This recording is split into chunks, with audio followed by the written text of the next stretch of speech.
오늘 시간에는 사도행전 강의 92번째 시간입니다. 바울은 자신에게 주어진 예언과 사명에 대해서 어떻게 반응했는가 라는 제목으로 함께 말씀의 은혜를 나누기를 원합니다. 바울이 가야 할 길이 있었죠.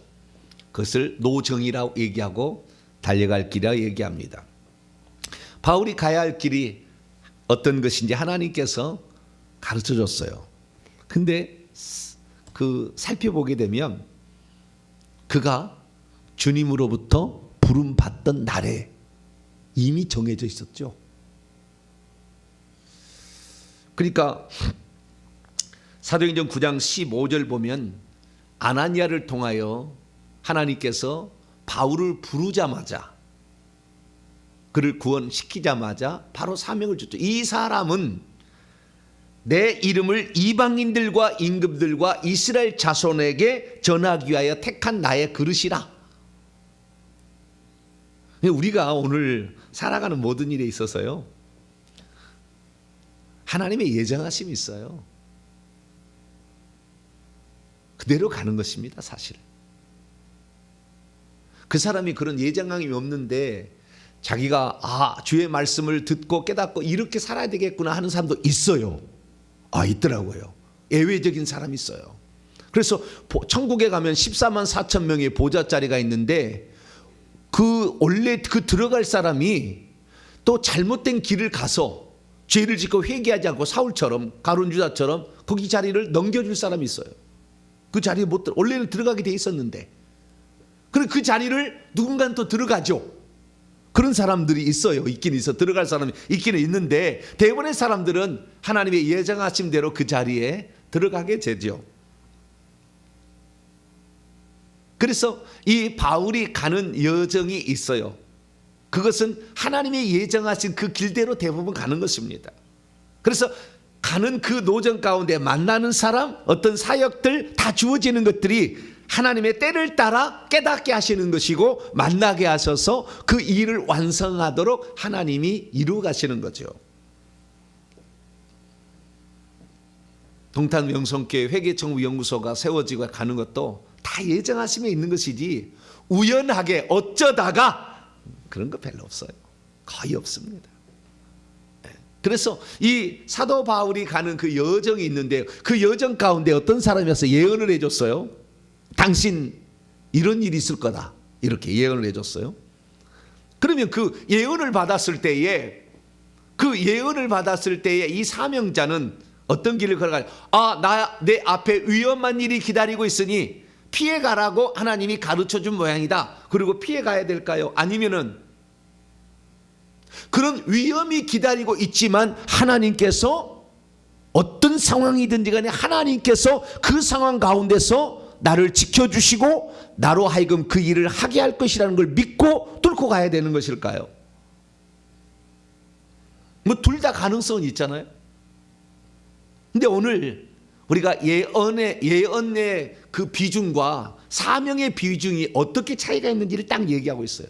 그래서 내가 오늘 제목을 예언과 사명 이렇게 하려다가, 예언과 사명은 사도행전 강해의 내용하고는 다는 아니기 때문에 제목은 예언과 사명했다가 바꿨어요.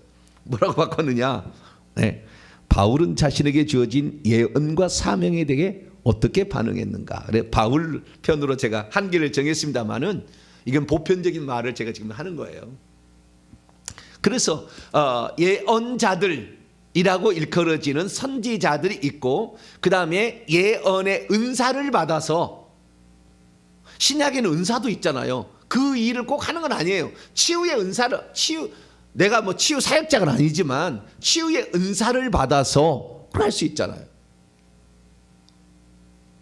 방언 사역자는 없잖아요. 근데 방언 내가 할 수 있잖아요. 방언 통역도 할 수 있는 것이고. 그래서 은사로서 우리가 이렇게 할 수 있는 것도 있습니다. 신약의 시대에는 그것이 꼭 직분으로 지어지지 않아요. 구약에는 예언하면 보면 예언자인데 신약에는 그렇지 않죠.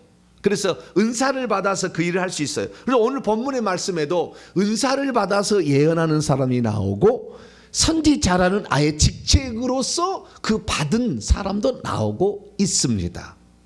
그 차이도 있어요. 그리고 차이는 또 뭔가? 그래서 예언의 은사를 받은 것과 예언자라는 두 사역의 차이는 무엇이며, 이 비중이, 이 예언이라는 비중이 또 사명이라는 비중과 어떠한 격차를 가지고 있는 것인가 라는 부분을 오늘 한번 살펴보려고 합니다. 지난 시간까지 우리는 밀레도에서 에베소 장로들을 초청하여 작별하고 예루살렘으로 가는 여정 가운데에 배를 타고 가다가 두로라는 곳에 수리아에 상륙을 하고, 두로에서 육로를 이용하여서 가이사라까지 약 80km를 이동하게 되고, 이제 다음 시간에 보게 되면 이제 예루살렘까지 이제 가서 여정이 나오는데요. 두로에서 또 예루살렘까지는 한 100km 정도 됩니다. 그 육로로 이용하는 과정이 지금 나오고 있는데, 그 과정 속에서 일어난 일들을 보고하고 있습니다.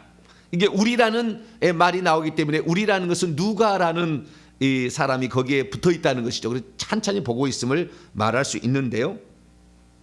이 누가가 이 장면을 정확히 이렇게 기록을 해놨습니다. 그런데 여기에 이동하는 장면을 보게 되면, 우리가 에베소 바로 밑에 밀레도에서 이제 출발하는 거죠. 출발해가지고 조그만 섬들이 있는데요. 고스, 로도, 바다라, 그 다음에 바다라가 있고요. 그 다음에 구브로를 왼편에 두고 오른편으로 이렇게 배를 타고 가서 두로라는, 수리아의 두로라는 지역에 상륙을 하게 되고, 거기에서 가이사랴로 내려갔다가 예루살렘으로 이동하는 그 경로 가운데 두로에서 만난 믿음의 형제들과 가이사랴에서 만난 형제들 가운데 빌립 집사로 일컬어졌던 사마리아 전도했던, 에디오피아 내시를 전도했던 그 빌립 집사의 집에 들어가게 되는데, 빌립 집사가 사마리아 전도를 끝내고 이 가이사랴까지 가서 가이사랴를 복음화했어요. 그래서 가이사랴에 많은 교회들을 세우고 가이사랴에 거주하고 있을 때 그 집에 이제 가게 되는 겁니다. 근데 빌립 집사가 어떤 사람입니까? 예루살렘 교회에 그 7 집사로 세운 사람 아닙니까?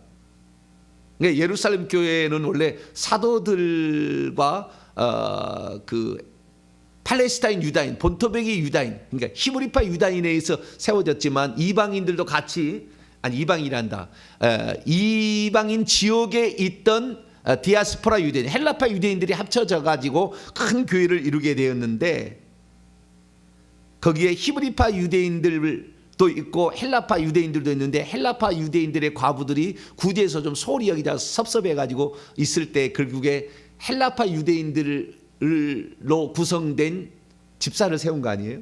그 집사가 전부 다 7 집사가 전부 헬라파 유대인들이었어요. 그 중에서 첫 번째가 스데반, 두 번째가 빌립이 나오는데, 첫 번째 스데반은 바울이 죽인 사람이잖아요. 미친놈들이라고, 나사렛 이단이라고. 그러니까 이 사실을 빌립은 잘 알고 있었겠죠. 빌립하고 직접 만났을까 안 만났을까? 아마 안 만났을 가능성은 많아요. 스데반이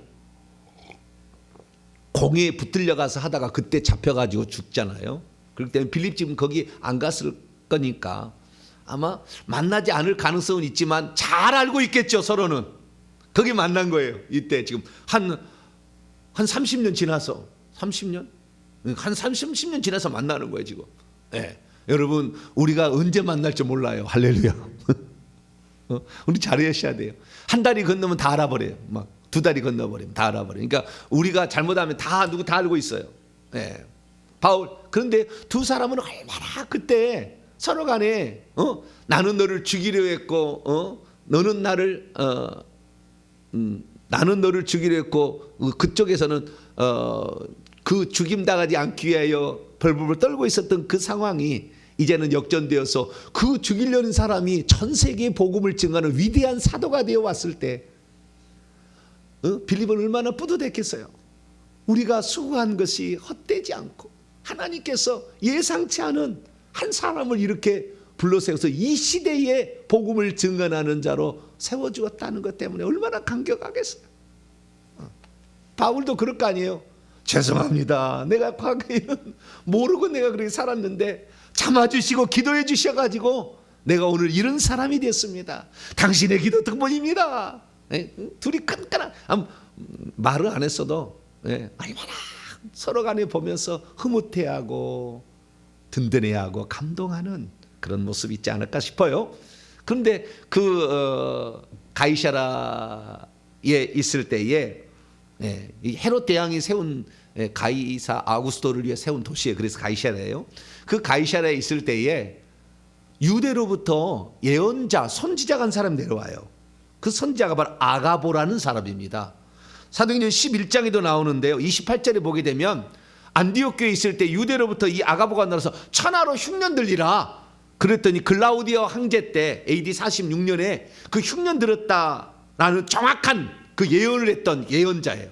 그러니까 이 아가보라는 선지자, 이 선지자라고 딱 표시가 되어 있으니까 이런 구약적인 선지자고, 그런데 전도자 빌립, 그 빌립에는 복음 전도자죠. 이제는 선교사급인데 그 집에는 딸 넷이 있었는데 딸 넷은 예언하는 자라 이렇게 돼 있어요.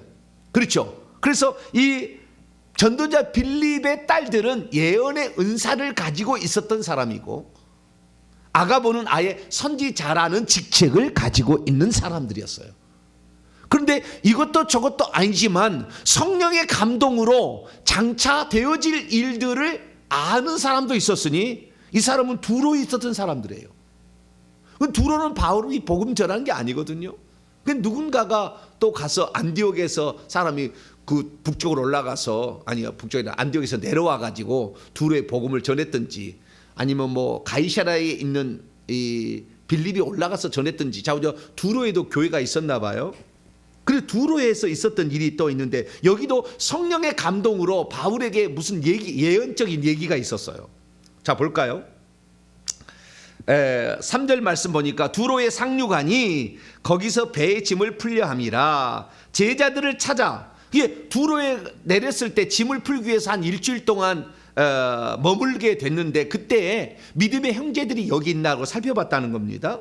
제자들을 원문에 보니까 제자들을 4절 말씀 보니까 수색한 후에, 왜냐하면 여기에도 그리스도인이 있을 것 같다는 것 때문에 수색한 후에 거기서 이래를 머물더니 그 제자들이, 거기서 만난 제자들이 성령의 감동, 원문에 보면 영에 의하여, 원문에 보면은니까요, 영을 통하여 성령을 통하여 바울더러 말했는데 뭐라고 말하냐? 예루살렘에 올라가지 말라, 들어가지가 아닙니다. 올라가지 말라라고 말하고 있었다. 그러니까 한둘이 아니고, 그리고 한 번만 얘기한 게 아니에요. 계속해서 올라가지 않는 게 좋겠습니다. 예루살렘에 가지 말고 그렇게 가지 마라. 왜 그랬을까요? 성령의 감동으로 뭔가를 본 거죠. 환상을 본 거죠. 거기 가면은 붙들려서 막 어려움을 당하는 장면이 환상으로 보이는 거죠. 여러분, 하나님의 세계에는 시간 개념이 없어요. 미래에 되어질 일이, 우리는 미래고 어떻게 될지 모르지만 이미 예정되어 있는 거예요, 사실.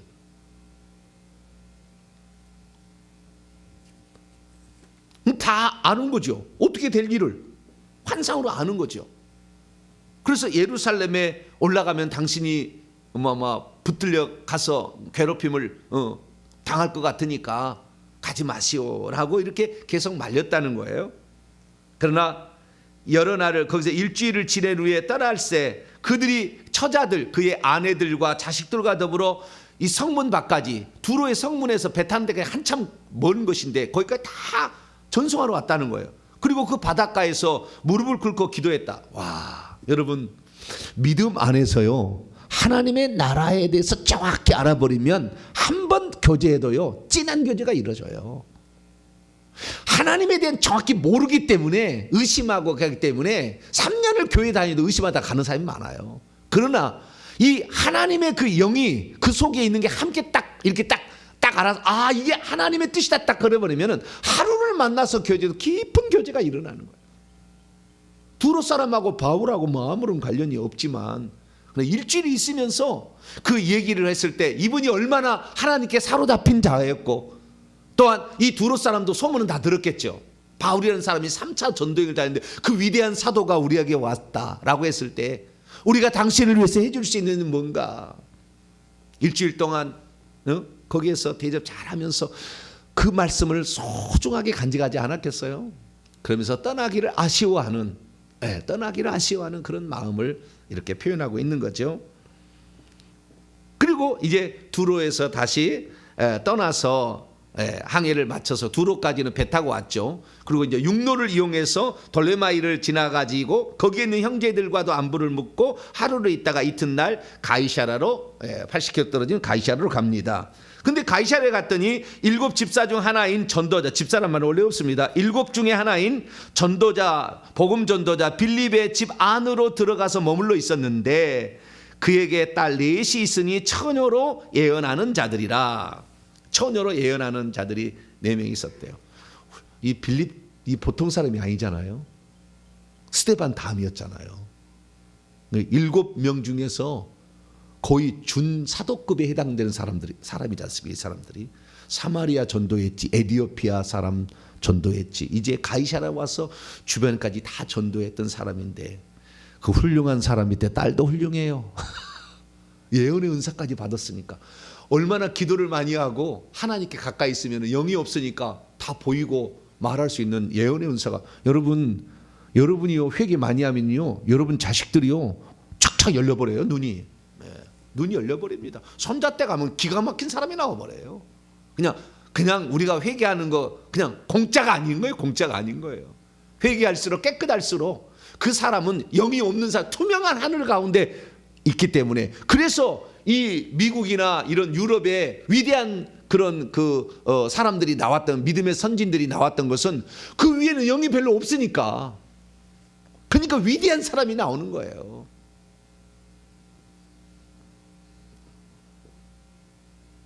딸 넷이 예언의 은사를 가지고 있었죠. 어떤 예언을 했을지는 나오지는 않지만, 자, 이제 예언의 은사를 가지고 있어서 이 전도자 빌립을 도와서 여러 교회에 가서 사역하면서 아마 예언의 은사를 활용했을 거라고 추정이 됩니다. 그런데 그 집에 있을 때, 여러 날 머물러 있을 때 아가보라는 사람이 10절, 사도행전 21장 10절인데요. 아가보라고 이름하는 한 선지자가 유대로부터 내려왔어요. 예루살렘에서 왔다는 말이겠죠. 그리고 바울의 띠를 가져다가 자기의 손들과 발들을 묶은 후에 바울의 허리띠에 있는 그것을 갖다가 빼가지고 자기 손과 발을 묶었다는 거예요. 이렇게 앉아서 했겠죠. 발까지 묶으니까 이렇게 묶었다는 거예요. 그리고 성령께서 말씀하십니다라고 했어요. 뭐라고요? 성령께서, 원문에 보니까 성령께서 말씀하십니다. 뭐라고 말했느냐? 예루살렘 안에, 그 원문을 제가 직역을 하도록 합니다. 성령께서 이것들을 말씀하십니다. 예루살렘 안에서 유대인들이 이와 같이 이 띠가 있는 바 그 남자를 결박할 것입니다.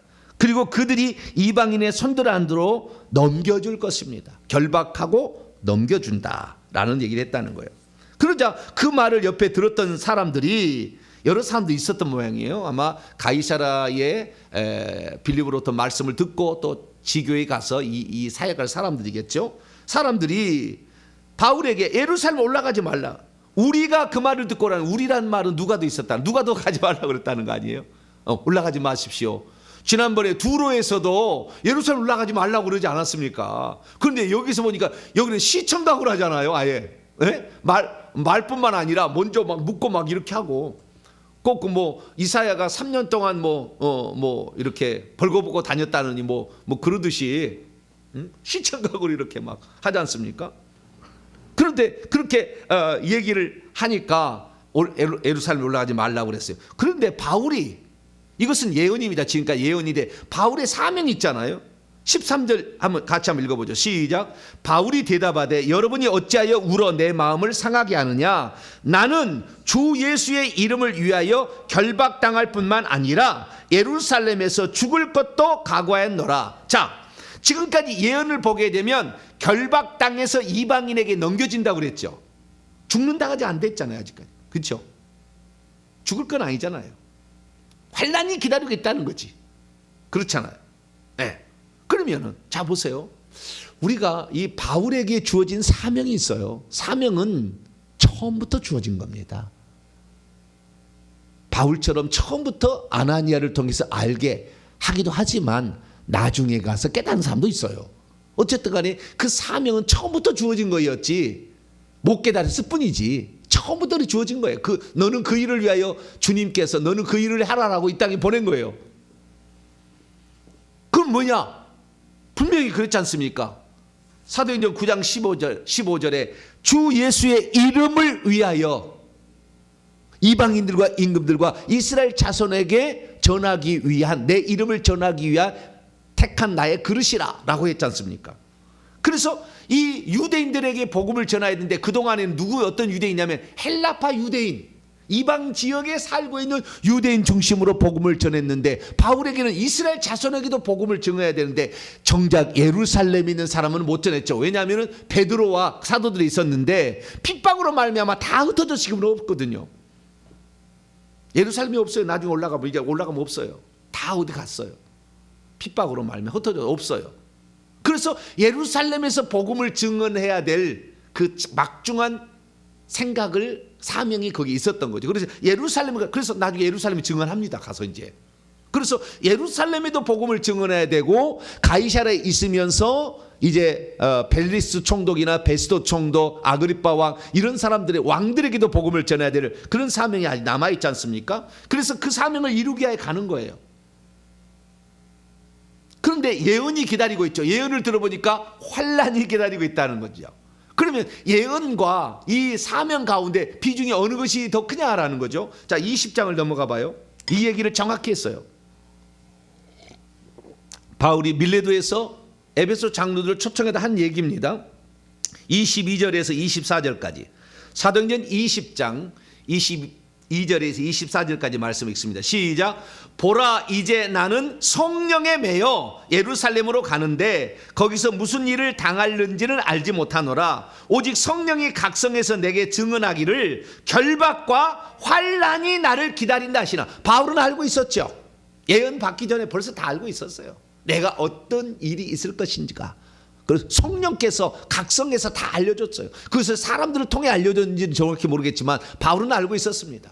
성령께서 똑같이 예언의 은사를 통해서 말하기도 하고, 환상을 통해서 말하기도 하고, 선지자를 통해서도 말하기도 하는데, 성령께서 말씀하시는 것은 너는 예루살렘에 가서 환난과 그 다음에 결박과 환난을 너는 받게 될 것이다 라는 거예요. 그러나 너는 죽는 게 아니고 거기서도 복음을 증언해야 된다는 정확한 그의 사명이 있었다는 거죠. 그렇기 때문에 24절 시작. 내가 달려갈 길과 주 예수께 받은 사명 곧 하나님의 은혜의 복음을 증언하는 일을 마치려 하면은 나의 생명조차 조금 더 귀한 것으로 여기지 아니하노라. 여기 마치려 한다는 게 원문의 완성, 복음을 증언하는 완성은 예루살렘의 유대인들에게도 복음을 전해야 되고, 그 다음에 왕들, 그래서 아그리빠 왕이랄지 지도자들에게 복음을 전하고 로마까지 복음을 전해야 되는 이러한 일들이 남아 있는 거죠. 그래서 우리가 알 수 있는 건 뭐냐? 예언의 기능이라는 걸 정확히 알아야 돼. 예언의 기능을. 예언의 기능은 뭐냐?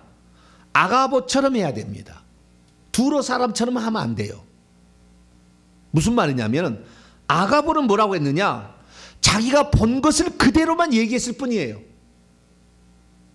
그러니까 네가 예루살렘에 가면 이렇게 결박을 당한다, 그 다음에 이방인들의 손에 넘겨준다까지 본 거죠. 환상으로 본 거죠. 그래서 그대로 얘기해 준 것이지 예루살렘에 가라 말라는 예언자가 할 일이 아니라고. 그런 일이 있다라고 얘기하는 것 뿐이지, 거기를 가지 말라, 가야 될지 말아야 될지는 그 사명자의 몫인 것이지.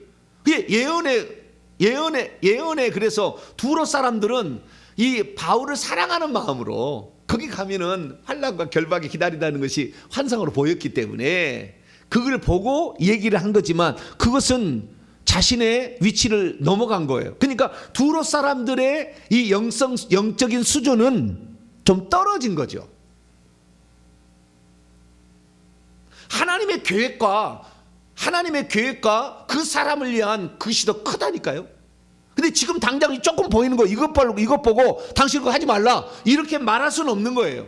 이게 두로 사람은 바울을 하나님의 사역을 방해하기 위해서 그런 건 하는 아니에요. 그런데 바울이 한 말은, 아니 두로 사람들이 하는 말은 예루살렘 올라가지 말라고 그러잖아요.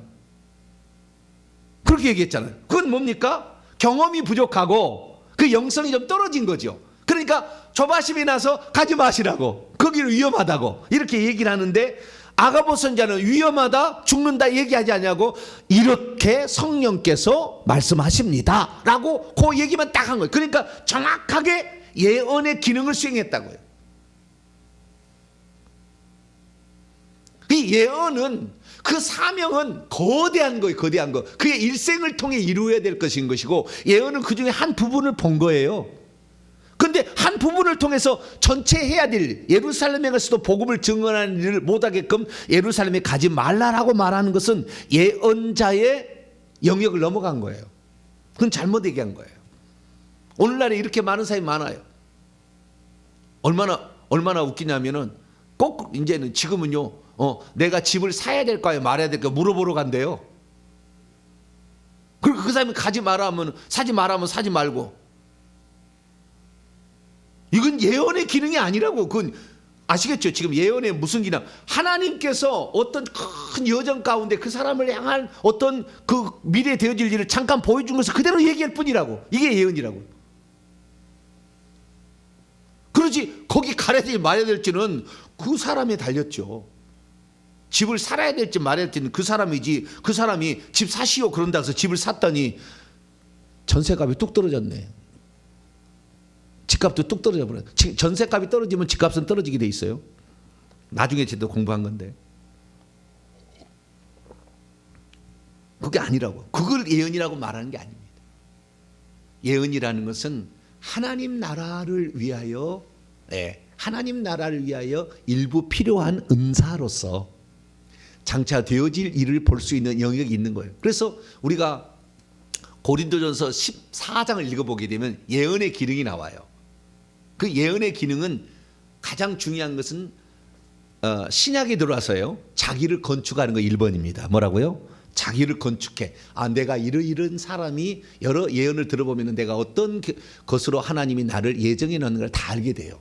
그래서 자기를 건축합니다. 이렇게 돼야 되는구나. 자기를 건축하고, 그 다음에 위로하고 권면하고 책망하고, 그 다음에 그 미래 일이 드러내주고, 그 다음에 배우게 하고, 그 다음에 이렇게 미래 일을 보여주고, 이런 6가지 기능이 있다는 것을 우리는 고린도서 14장을 통해 알 수가 있는, 이것은 고린도서 14장 강의를, 제가 했던 강의를 보시면 되겠고요.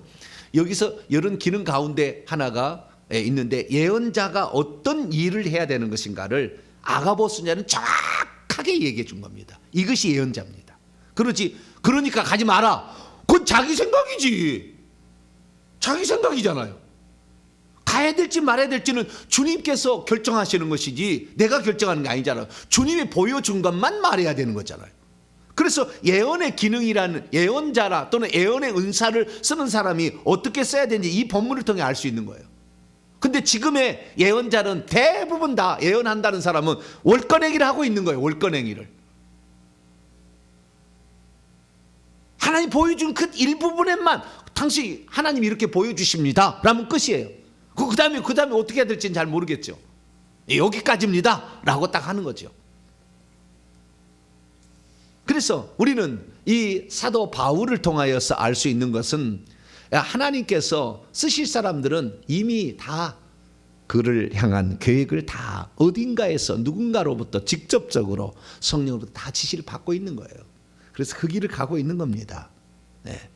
그런데 하지 말라. 중간에 조금 안 사람이, 두로에서는 별로 지도자가 없잖아요. 그러니까 잘 모르는 거죠. 그러나 가이사랴에 있을 때는 이 빌립 집사가 워낙 영성이 뛰어난 사람이고, 또 아가보라는 사람도 영성이 뛰어난 사람이기 때문에 그 역할을 그대로만 감당했죠. 그러나 바울은 말합니다.